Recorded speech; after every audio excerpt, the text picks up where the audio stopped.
নমস্কার। Today story wonderful addition, যেটা আপনাদের ভীষণ পছন্দের একটা এডিশন, সেটা হলো know our business entrepreneur of West Bengal. হাটারি চেনের যে ব্যবসা, সেটা শুরু হয়েছিল 1966 থেকে। সেই হাটারি চেনের যিনি বর্তমান প্রজন্মের, যার হাতে রয়েছে দায়িত্ব, সেই সমরেন্দ্র মুখোপাধ্যায়ের সঙ্গে আমরা কথা বলতে এসেছি। আমরা জানবো তার কথা এবং আমাদের বিজনেসের টুকিটাকি কি হতে চলেছে আগামী দিনে, সেটাও কিন্তু ওনার কাছ থেকে জেনে নেব। Welcome to today story. কেমন আছেন? ভালো আছি, থ্যাংক ইউ। দীর্ঘ 6 দশক ধরে হাটারির ইতিকথা, যেটা বাঙালির মুখে মুখে চর্চিত, সেটা নিয়ে সামান্য 2-4টে কথা যদি বলে। দেখুন, হাটারি শুরু হয়েছিল 1966-তে। আমার বাবা শ্রীযুক্ত কমলনয়ন মুখার্জি আর ওনার এক বন্ধু শ্রীযুক্ত প্রহ্লাদ বোস, এরা দুজনে মিলে শুরু করেছিলেন। পরে অবশ্য প্রহ্লাদ কাকু ব্যবসা ছেড়ে বেরিয়ে যান, বাবা একাই দায়িত্ব নেন এবং তারপরে আমরা বড় হতে হতে আমরা দায়িত্ব নিই এবং আজকে আমাদেরই হাতে এই ব্যবসার দায়িত্ব। অল্প পুঁজিতে যারা ব্যবসা করতে আসছে তাদের জন্য ফুড ইন্ডাস্ট্রিতে কিভাবে আমরা এগোতে পারি এই বিষয়ে?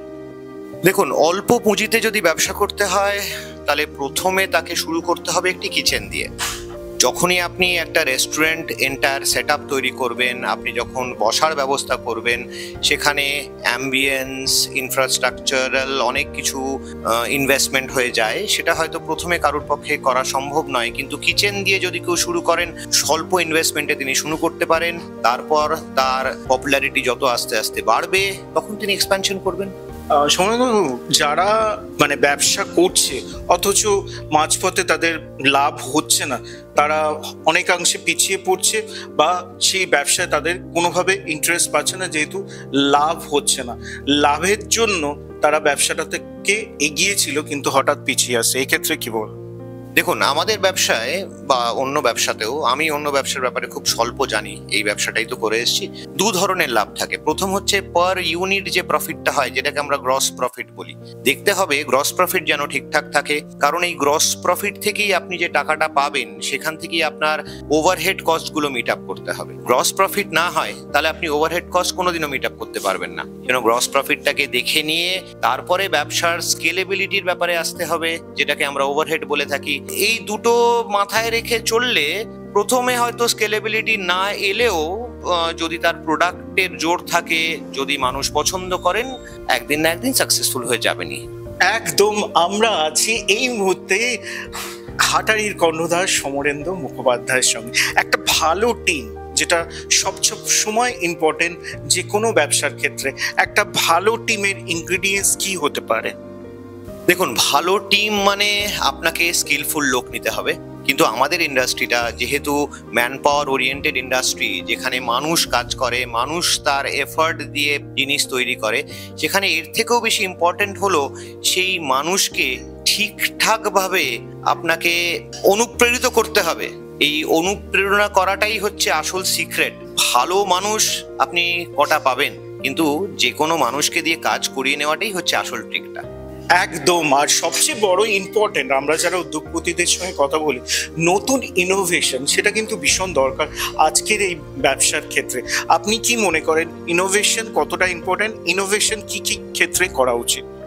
দেখুন, ইনোভেশন যে কোনো ব্যবসার পক্ষে ভীষণ ইম্পর্টেন্ট। যারা এখন ব্যবসা শুরু করছেন বা কিছুদিন আগে ব্যবসা শুরু করেছেন, তাদের হাতে একটা অসাধারণ যন্ত্র আছে, যেটা আমাদের শুরুর সময় ছিল না। সেটা হচ্ছে ইন্টারনেট। ইন্টারনেটের দৌলতে আপনি অনেক কিছু শিখতে পারবেন, অনেক কিছু জানতে পারবেন। আপনাকে খবর নিতে হবে আপনার পাশে, আপনার শহরে, আপনার দেশে, বিশ্বে কি হচ্ছে।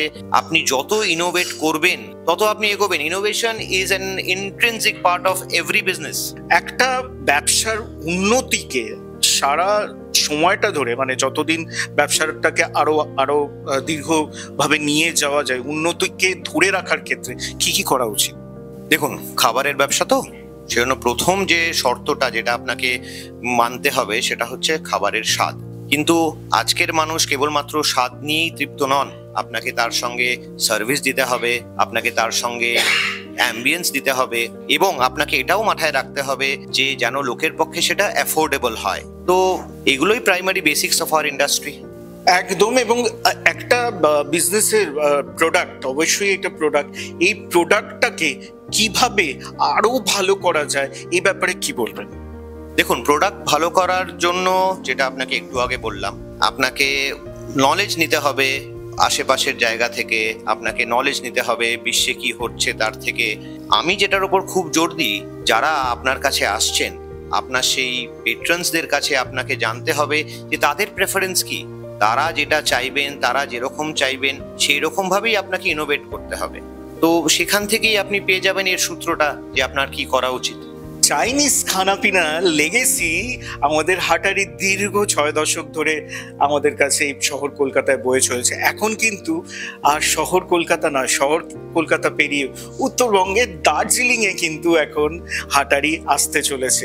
আর বাঙালি খানাপিনা যারা ভীষণ পছন্দ করে তারা কিন্তু গল্ফ গ্রিনে হ্যালো বেঙ্গলিতে একবার ট্রাই করতে পারেন। ওখানে কিন্তু হরেক রকম বাঙালি খাবার, হ্যাঁ, হাটারিতে বাঙালি খাবারের টেস্ট নিতে পারেন। আমার শেষ প্রশ্ন আপনার কাছে, টাইম ম্যানেজমেন্ট প্রত্যেকটা ব্যবসার ক্ষেত্রে একটা ইম্পর্টেন্ট জেস্চার।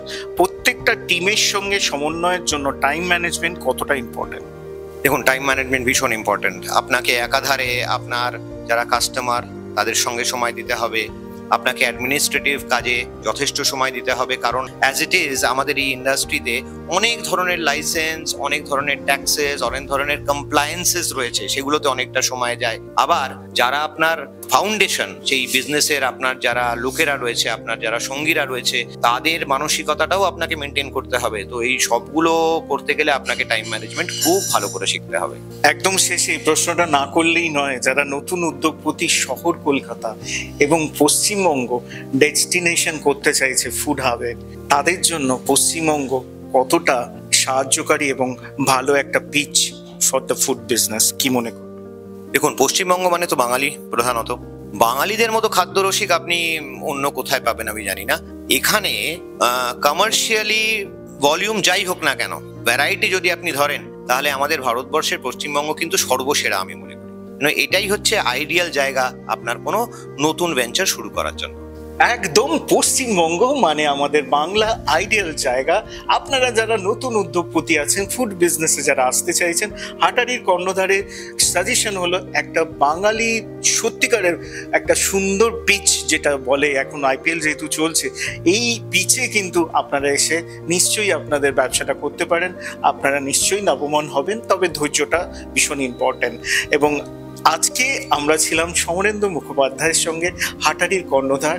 আজকের এই এপিসোড আপনাদের কেমন লাগলো অবশ্যই আমাদেরকে লিখে জানাবেন। নো আওয়ার বিজনেস এন্টারপ্রেনিউরের পরবর্তী উদ্যোগপতি কে থাকছে, টুডে স্টোরি পর্দায় চোখ রাখবেন। নমস্কার।